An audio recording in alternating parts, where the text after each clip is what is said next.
I sat by the window, gazing at the bluebonnets blooming in the garden, reflecting on my 10 years with Mike.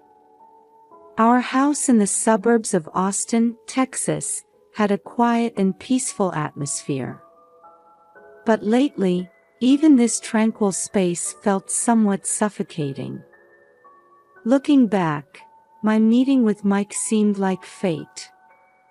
It all started when my friend Jessica introduced us just before graduation from the University of Texas at Austin, saying, "You two will definitely get along." Initially, I met him with a casual attitude, but I was immediately captivated by Mike's gentle smile and intellectual way of speaking. "Sarah, will you go out with me?" Mike proposed the day after our graduation ceremony. I still vividly remember the words he spoke with a nervous expression, backlit by the sunset on the Capitol View lawn. At the time, Mike had just started working as an engineer at Dell Technologies. He was well regarded as a promising young employee. My parents also approved of Mike, with his stable profession. My father, in particular, gave his stamp of approval, saying, "He's a fine young man who values traditional Texan values." After 2 years of dating, we held our wedding ceremony at Villa Antica, a popular wedding venue in Austin. The happiness I felt that day still lingers deep in my heart. Mike in his tuxedo, me in my pure white dress, and the many family members and friends who attended. Everything was perfect, like a dream. The early days of our marriage were truly happy. On holidays, we would drive out to Lake Travis, famous for its zip lines, or enjoy music at the live houses on 6th Street. Mike took an interest in my hobbies too, attending cooking classes together and even starting gardening. But after our daughter Emma was born, subtle changes began to appear. At first, it was minor things. Mike's return home got a little later, and he had more weekend work. At the time, I tried to understand, thinking of him as a hard-working husband. "Sorry, Sarah. I'll be late again today." Every time I saw such a message from Mike, a sense of loneliness welled up inside me. But all I could manage was to reply with a smile, "Do your best." I became a full-time housewife, struggling with childcare. Taking care of Emma while managing household chores. Amidst all this, I started participating in a local moms group. The time spent sharing concerns with friends in similar situations became a precious outlet for me. "Sarah, your husband seems so kind." Every time Linda, a friend from the group, said this, I felt conflicted. Yes, Mike was kind. But lately, it felt like that kindness was gradually fading. Outside the window, Emma was playing in the garden. Seeing her innocent smile warmed my heart. But at the same time, anxiety about whether this was okay also welled up. My relationship with Mike, our future life. I stood up with a deep sigh. "Emma, it's snack time." In my voice calling my daughter, I noticed a slightly harsh tone that I hadn't realized was there. From Emma's 7th birthday, our lives began to change dramatically.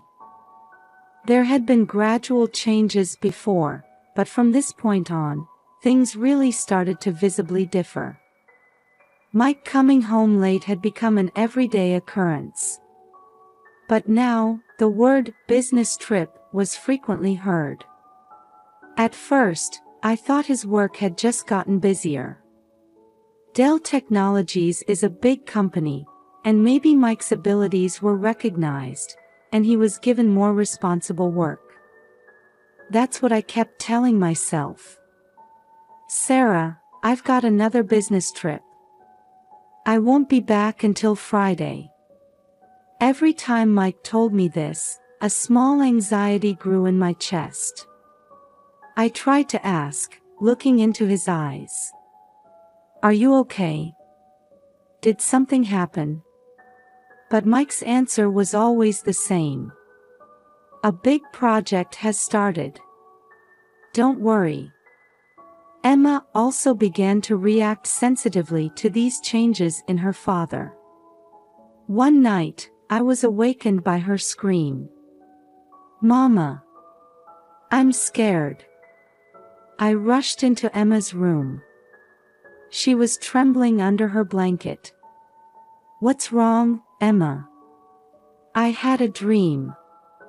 Papa was with a scary person. At Emma's words, my heart started racing. I hugged her tightly, suppressing my anxious feelings. It's okay, Mama's here. As such days continued, one night, I was startled by the sound of the front door being roughly opened. I was shocked to see Mike returning home reeking of alcohol. Mike, what's wrong? At this hour? Interrupting my words, Mike shouted. Shut up. It's my business. Then he suddenly started punching the wall. Seeing Emma, who had jumped up startled by the noise, I made a decision. I couldn't let my daughter be scared anymore. A few days later, unexplained rashes appeared on Emma's body. We had her examined at the local family clinic, but they couldn't determine a clear cause. To be safe, it might be better to have her checked more thoroughly at Dell Children's Hospital. Told this by the doctor, we headed to the renowned hospital in Austin. In the hospital waiting room. While hugging Emma, I called Mike. But again, it went to voicemail. I let out a sigh. Mama, isn't Papa coming? I didn't know how to answer Emma's question. Just then, Nurse Jane approached us. Mrs. Johnson, I'd like to speak with you. Please come this way to this private room. At those words, my heart started racing. Is Emma's condition serious? Dr. Brown, the attending physician, would like to speak with you. Entering the private room, a male doctor in his 50s was waiting with a serious expression. Mrs. Johnson, I have a question. Have there been any changes in your home recently? At that question, I was at a loss for words. Well, nothing in particular. Dr. Brown continued with an even more serious expression. Actually, Emma's symptoms might be caused by severe stress. This is my suggestion, but please consider divorce immediately.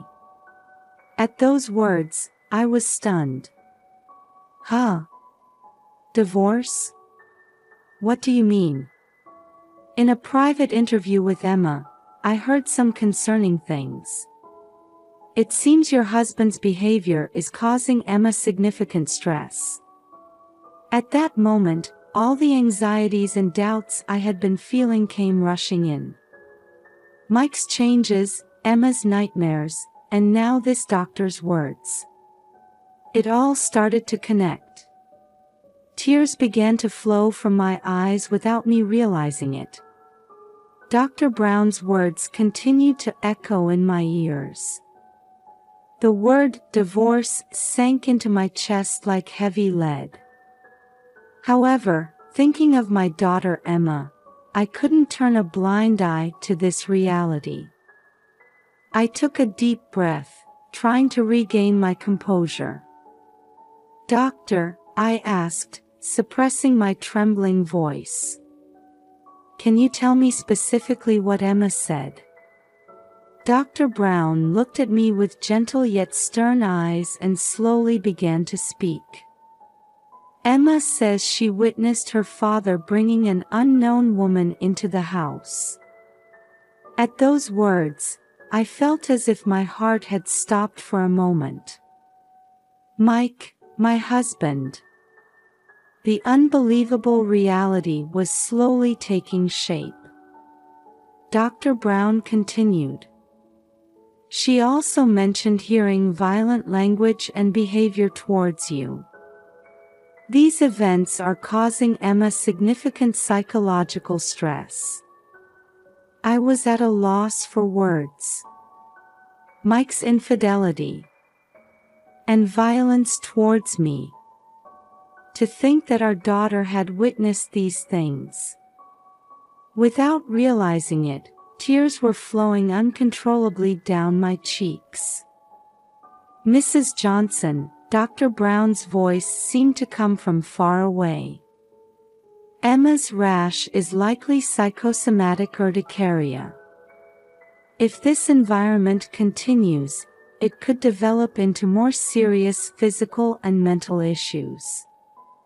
At those words, I came back to my senses. Emma.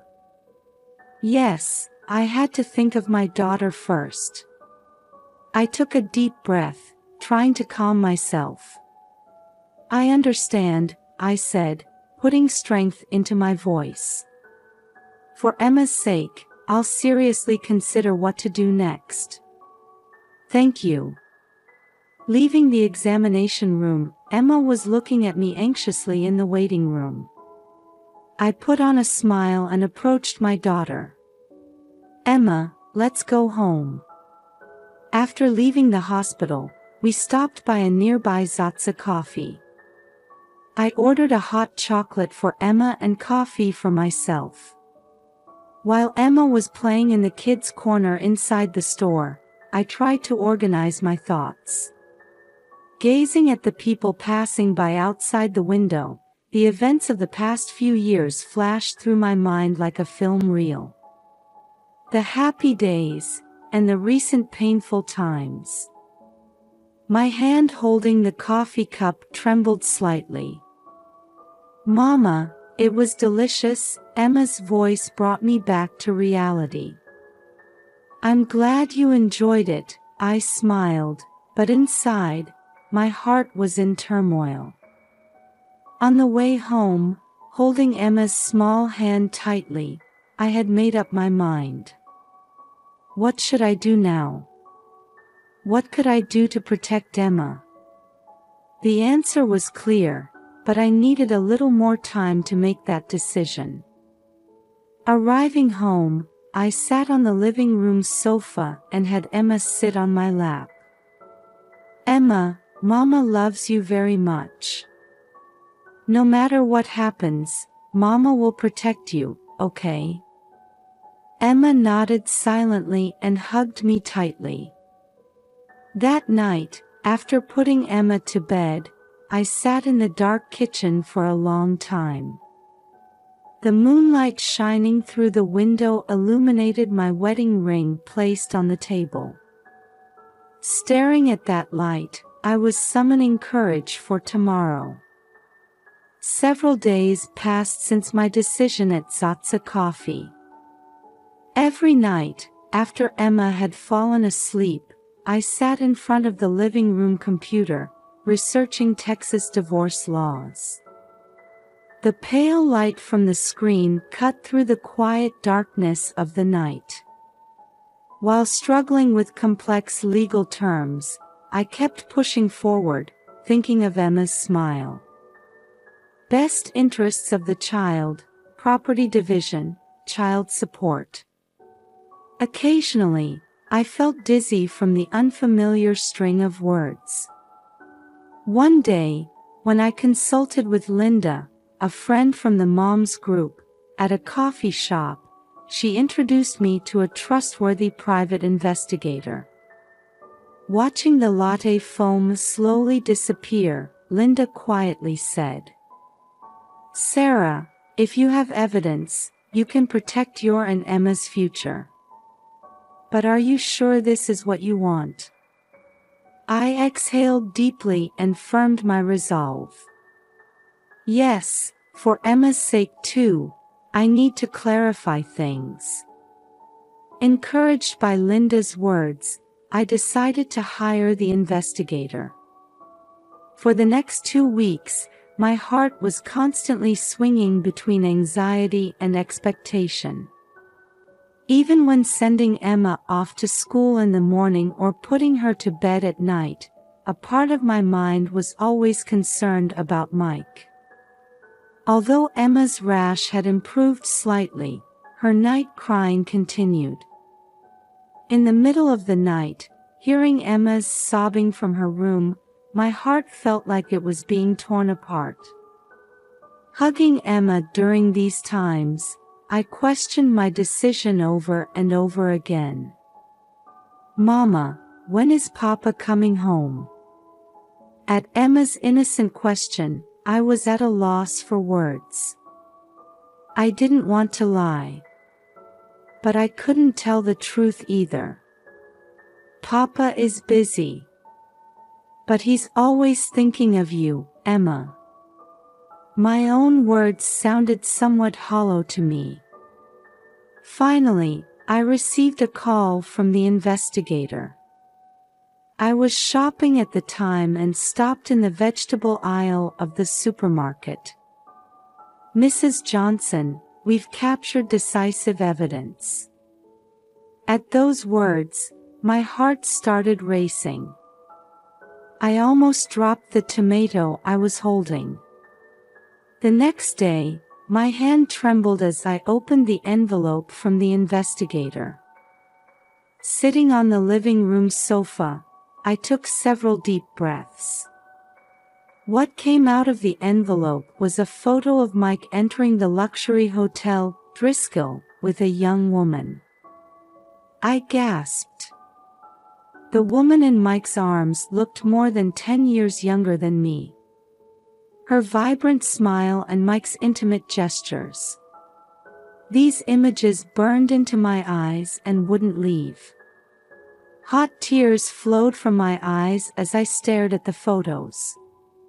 My chest felt like it was about to burst with sadness and anger. My wedding ring suddenly felt heavy on the ring finger of my left hand. But I had to stay calm for Emma's sake.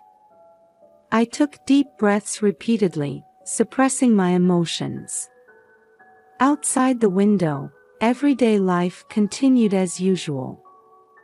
The neighbor's dog was barking in their yard, and children were riding bicycles on the street. This ordinary scene looked a bit distorted to me now.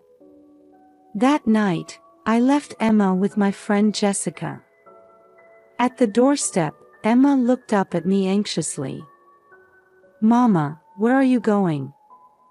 I knelt down, lowering my body to Emma's eye level. "It's okay. Mama just has some important business. I'll come pick you up soon, okay?" I kissed Emma's cheek and thanked Jessica. As I got into the car and looked in the rearview mirror, I could see Emma waving her little hand. Returning home, silence enveloped me. Only the clock hands seemed to tick extraordinarily loudly, marking time. While waiting for Mike to return, I looked at the evidence photos over and over again. On the coffee table was our wedding photo. Mike and I smiling happily. If only we could go back to those days. I shook my head as if to shake off such thoughts. Just after 11 p.m., I finally heard the sound of the front door opening. The sound of keys, the sound of shoes being taken off. And then, "I'm home." My body stiffened for a moment at Mike's voice. But I couldn't back down now. I stood up and turned on the living room light. "Mike, We need to talk. I approached Mike, who had entered the living room, trying to appear calm. Mike seemed a bit drunk. His breath carried a faint smell of whiskey. "What's wrong? You look unusually serious," Mike said in a light tone, but seeing my expression, he became a bit tense. His eyes quickly scanned the room. It looked like he was searching for something, or trying to escape from something. I silently handed him the evidence photos. Mike was clearly shaken when he saw them. I could see the blood draining from his face. "This is just a work-related meeting. You're misunderstanding." Mike's eyes avoided mine as he made excuses. His voice was a bit higher than usual. "That's enough. Stop lying. Emma is hurting because of your actions." My voice was surprisingly calm, even to myself. Although internally my emotions were swirling like a storm, on the surface I was as cold as ice. Mike tried to continue making excuses, but I cut him off. "I've decided to divorce. I think this is best for Emma too." At those words, Mike's expression changed completely. Surprise, anger, and a bit of fear appeared on his face. "What? You can't just..." I faced the angry Mike with a resolute attitude. My heart was beating violently, but my expression remained calm. "If you want to fight this, I'll submit all this evidence to the court. I'll also demand custody of Emma." Mike was speechless for a moment. He seemed to have lost the will to resist in the face of my determination. His shoulders slumped a little. Silence dominated the room. In that quiet, I could hear my own heartbeat. The sound of the clock's second hand seemed unusually loud. Outside the window, the night wind was rustling the trees. That sound seemed as unstable as our current relationship. Mike collapsed onto the sofa. His eyes showed colors of resignation and regret. I quietly removed my wedding ring and placed it on the coffee table. That small metallic sound seemed to announce the end of our 10-year marriage. "Emma is at Jessica's house tonight. I'll go pick her up tomorrow." My voice was surprisingly steady. Mike nodded silently. Before leaving the living room, I turned back. The person who was once dear to me now looked like a stranger. It was as if 10 years had vanished in an instant. "Goodbye, Mike."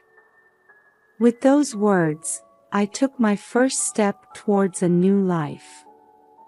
A few days after the confrontation with Mike, I was sitting in a lawyer's office. From the window, I could see the Austin cityscape. A flock of small birds flew between the skyscrapers. Watching the birds fly freely, I took a deep breath. "Mrs. Johnson, this is the divorce petition." The lawyer's words brought me back to reality. As I looked through the documents, the past 10 years flashed through my mind like a film reel. The happy days, and the recent painful times. My hand holding the pen trembled slightly. The following week, I started looking for an apartment with Emma.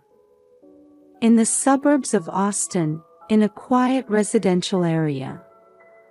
When we found an apartment near a small park, Emma's eyes lit up. "Mama, I can play with friends here." At those words, my determination solidified. On moving day, Mike suddenly appeared. His eyes were red, and he looked tired. "Sarah, I'm truly sorry." Seeing Mike stumble over his words, complex emotions welled up inside me.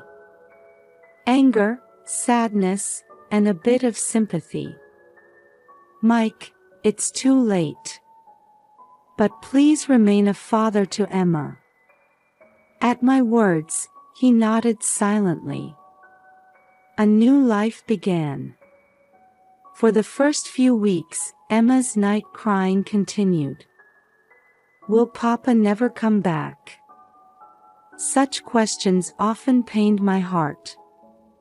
But hugging Emma gave me the courage to face forward. It was a month after moving that I learned about the local DV support group, Safe Place.